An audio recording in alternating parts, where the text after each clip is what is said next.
Shabbat Shalom. How well do you know the story of Esther? Fascinating story with plots, twists, danger, humor, and deliverance. Read the whole book in the Bible. It is 10 chapters. Today, we will enjoy a play version based on the book of Esther. We recall the story of Esther on the minor holy day of Purim. It comes from the word pur, meaning dice. God often works in ways we do not see. He works behind the scenes. There are no coincidences, only God incidences. The setting of our story is about 520 before the Common Era, when the people of Israel fell away from God and were scattered to pagan nations. Esther was an orphan at that time, and her cousin Mordecai raised her in Shushan, which was the capital of the Persian Empire that extended from India to Ethiopia. The king of this vast empire had dazzling wealth. We need a description in Esther 1-6-9 of how lavish the palace was, where the king held a banquet for 7 days for all the people in the palace in Shushan. White and blue linen curtains hung by cords of fine linen, and purple on silver rings and marble columns, gold and silver couches on a mosaic pavement of alabaster, marble, mother of pearl, and minerals. Wine was served in golden goblets, each of which was different from the other, and the royal wine was abundant according to the king's wealth. Before we begin, let me briefly introduce our main characters. We have the king of Persia, whose name sounds like a sneeze, a Shoresh. So when you hear his name said, you say, God bless you. Then we have the king's queen, Vashti. When you hear her name, you clap and say, you go, girl. And then we have Queen Esther. When you hear her name, give the loudest claps, whistles, oohs and ahs. Yay! And Esther's adopted uncle Mordecai.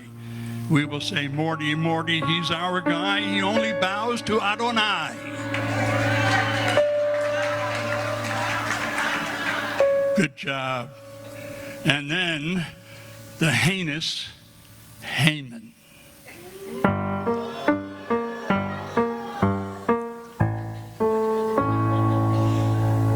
Haman is our evil, wicked villain. So when you hear his name, you say, boo. Stomp your feet and make noise with your groggers. Anybody got a grogger? Way to go, Lisa. Of course, we have other extras in our play as well. Now let's get started with the actual story. A long time ago in a country called Persia, in the city of Shushan, in my youth, we sang a song, Shusha, so long ago, lived by a king by the name of Ahasuerus. You say, God bless you. And he had a beautiful wife, Queen Vashti. You go, girl. For the whole week, the king held a banquet for the noblemen, and Queen Vashti had a banquet for the ladies. The king and all the noblemen were very drunk and disorderly. King Ahasuerus demanded that Queen Vashti come appear before the men. The queen thought she would be dishonored by the men, so she put her hands on her hips and said, I don't think so.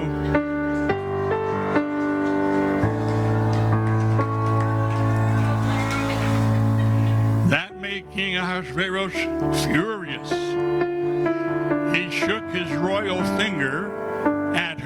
and said, You disobedient wife, how dare you refuse my commands?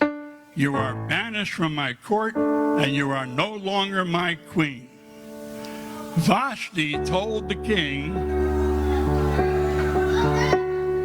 Fine with me, I don't want to be a disrespected queen. She gave him her crown, and out the door went Queen Vashti.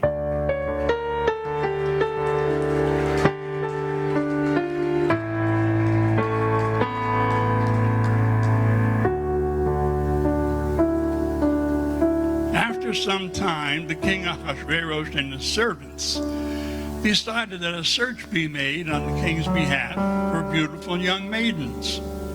They prepared to have a beauty pageant so the king Ahasuerus could choose a new queen. It's not Atlantic City, but it works.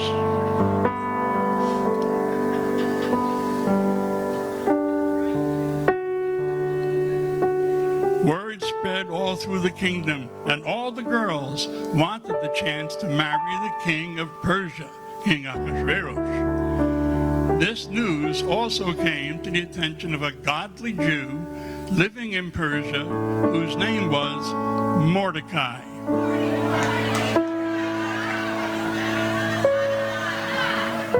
Good job. He was raising a relative whose father and mother had died. Her Persian name was Esther.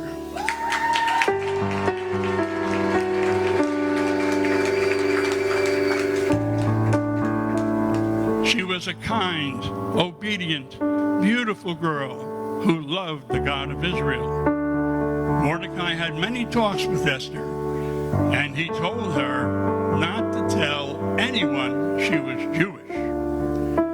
The Jewish people had been exiled from Israel to Persia. Mordecai, Morty, he's our guy, had told I should have put a marker there. Okay. Mordecai and Esther worshipped the one true living God and did not bow to any man.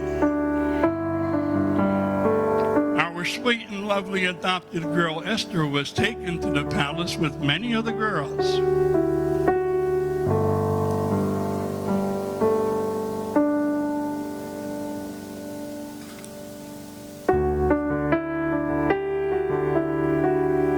They had a whole year of beauty treatments, hair treatments, clothes designed, jewelry selected, getting trained in royal etiquette and manners. One rule was to never go before the king unless he asks for you. If you approach the king, he can have you killed or sent away like Vashti. So Esther remembered what her adoptive papa Mordecai had told her. Try to win the heart of the king, but keep it a secret that you are a Jew and love Adonai. It came to pass that the decision had been made, and it was time to crown the new queen. The king of Persia chose Esther.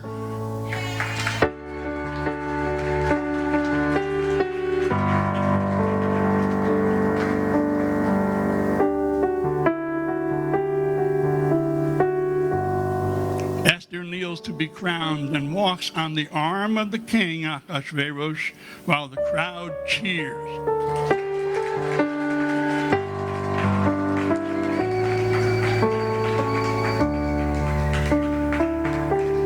This was very exciting for the young orphan girl, but it was a little troubling for her adopted papa, Mordecai. He went to the palace every day to try to catch a glimpse of Esther and know of how she was doing. One day, when he was coming to the palace gates, he overheard two guards plotting to assassinate the king. When King Ahasuerus heard about the loyalty of Mordecai, he called for the royal reporter to record this heroic deed in the royal records.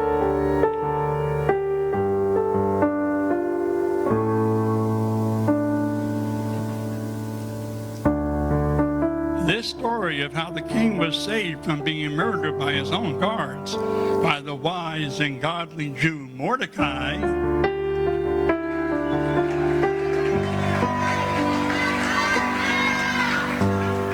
would prove useful later. Some time passed, and the king showed favor to an evil, wicked advisor named Haman.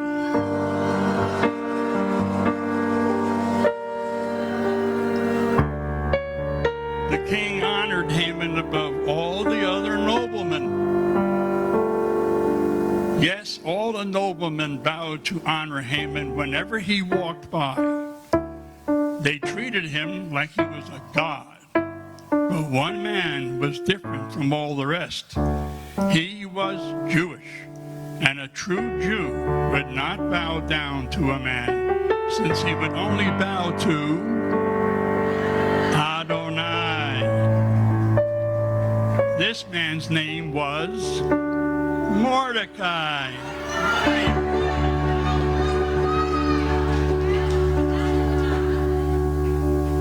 So it happened every day as Haman came to the palace, boom, that all the people bowed except the Jew named Mordecai.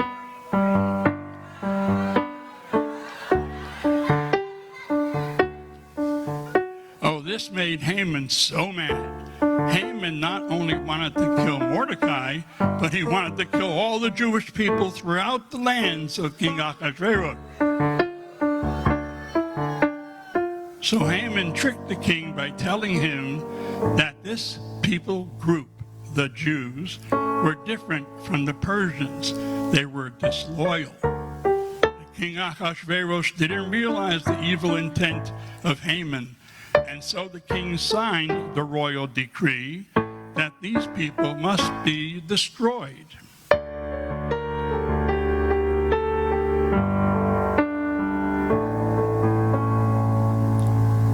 Haman cast Purim, which is like throwing the dice, to choose which day he'd order the difficulty on the Jewish people. The 13th day of the month of Adar was the day chosen by casting the Purim dice. Haman, boom, tricked the king so he could kill every Jew.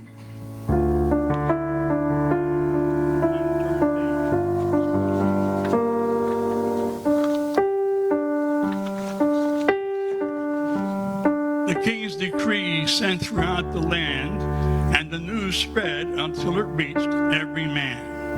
All the Jews were very, very sad and scared. They refused to eat and cried all day long. Our brave and godly Mordecai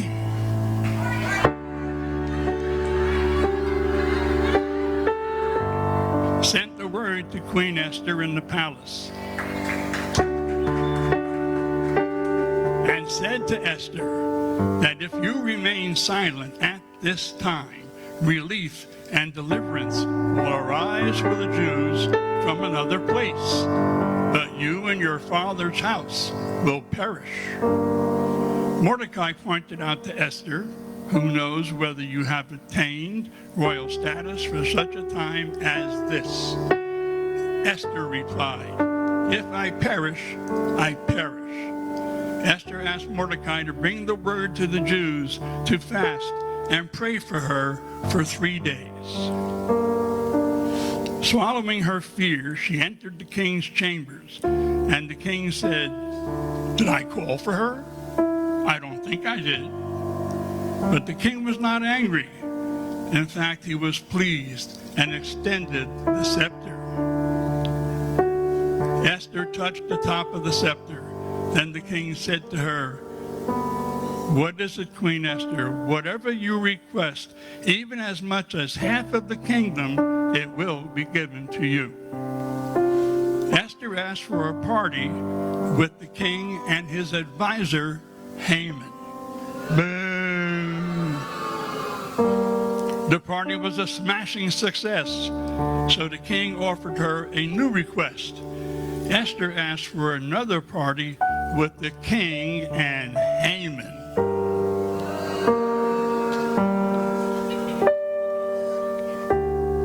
The morning after, Haman was excited to go to the palace again. Everyone bowed to him until he passed Mordecai.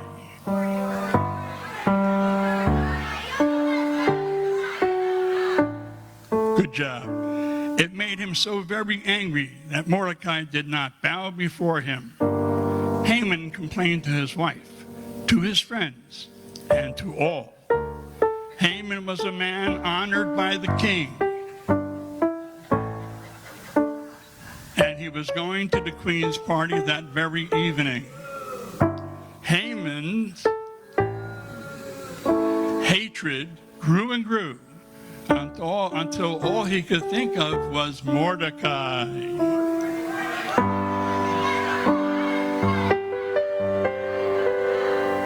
His wife and friends advised him to build a tall gallows to hang the Jew. He liked the idea and began to pursue. Meanwhile, at the palace, King Ahasuerus, God bless you, was not able to sleep. He decided to call for the royal reports to read instead of counting sheep.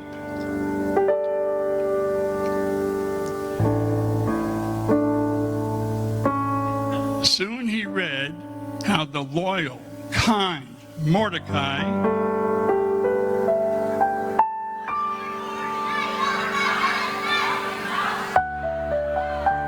had saved him from being assassinated. He wondered what had been done to honor this man. As Haman arrived to the king asked him, "What should be done for a man whom the king desires to honor?" Now Haman thought to himself, "Whom the king desired to honor more than me?" So Haman replied, "For the man the king desires to honor, let them bring a royal robe that the king has worn, and a horse that the king has ridden."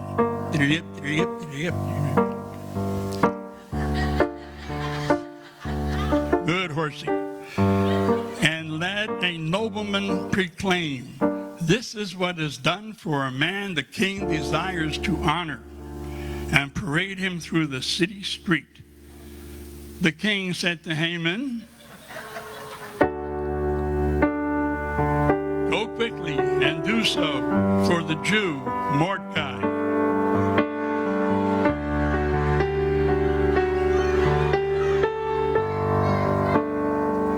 Do not neglect anything that you recommended. Haman paraded Mordecai.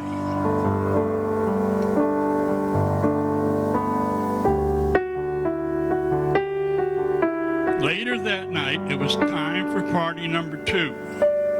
Again, the king and Haman were thrilled with what she threw. The king offers his queen anything she could use, but that's when she tells him she has some bad news. Someone tricked the king into killing the Jews. "Oh no," said the king, "it's a terrible ruse." She told him, "Yes, this includes me and adopted Papa. We're both Jews." The king rushed out to the garden in shock. He suddenly realized his whole world has gone awry. The queen summoned all her courage and said to Haman,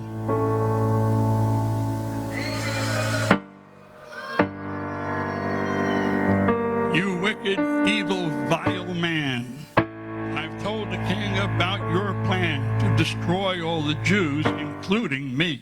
How dare you pretend to have loyalty?"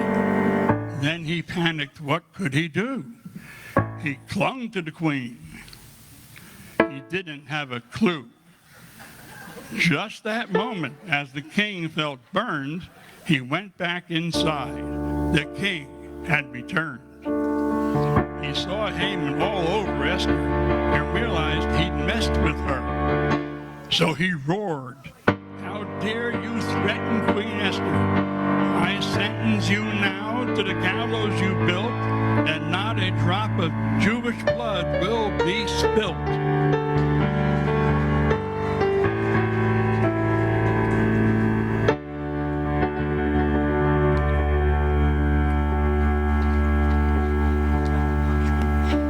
Guards, arrest him, take him away far. He'll get what he deserves on the 13th of Adar. The king declared, "The Jews will be saved because you, Esther,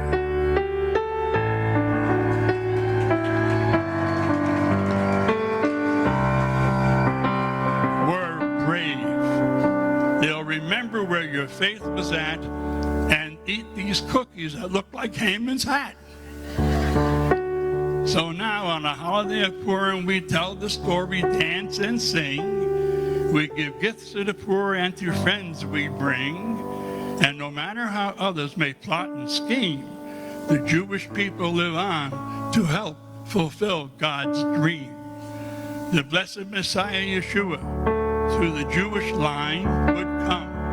He laid down his life for all people, and who by faith trust in God's Son.